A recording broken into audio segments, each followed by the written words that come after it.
Ano na mga tropa? Kamusta? Alam nyo ba may bago tayong pag-uusapan ngayon sa NBA na sobrang solid? Hindi to si Curry, hindi si Lebron, kundi ang rookie ng Golden State Warriors, si Will Richard. Imagine mga pre, pinanganak yan si Will Richard na 56 pick lang sa 2025 NBA draft. Pangdulo na yan, di ba? Kumbaga sa inuman, pulutan lang ang tingin sa kanya. Pero dahil sa injured ng mga bigatin sa Warriors, nagkaroon ng chance. Alam nyo naman ang Warriors, puno ng star power, pero dumating ang gabi na to laban sa Sacramento Kings. Nawala sina Steph Curry, Draymond Green at Jimmy Butler. Grabe, para kang nagluto ng adobo na walang toyo, ang laki ng butas. Kaya si Coach Steve Kerr, napakamot na lang sa ulo. Sabi niya siguro, sino na lang ipapastart ko? At doon mga tol, pumasok ang pangalan ni Will Richard. First career start niya, sigurado ako, kabado yan, parang first date. Galing pa yan sa Florida Gators. Nanalo ng NCAA title, pero iba pa rin ang NBA, ang pressure, grabe. Pero pagdating sa laro mga best, si Will Richard hindi nagpalamig. Pumasok agad bago pa mag-init ang Kings. Splash na ang 3-pointer ni Will. Hindi lang pala shooter. Kita mo yan?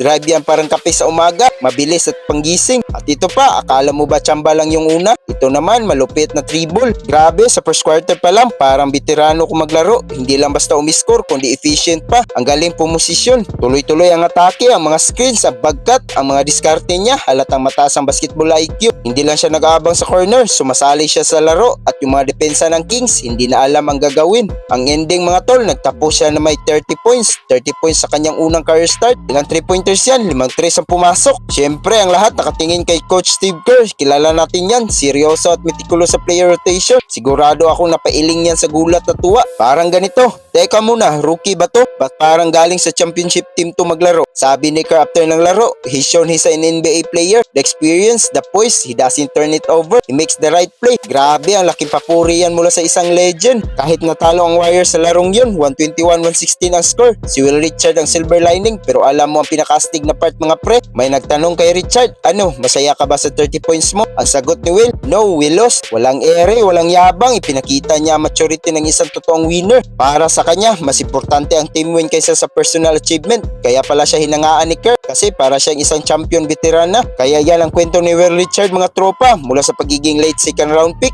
biglang naging bida. Pinatunayan niya na kung bibigyan ka ng chance, grab it. Kaya abangan natin yan. Sigurado mas marami pa tayong makikita solid na laro mula sa kanya. Ano sa tingin nyo mga pre? Si Will Richard na ba ang susunod na steal of the draft ng Warriors? Comment na sa baba, like at share na rin. Hanggang sa susunod na kwentuhan. Peace out!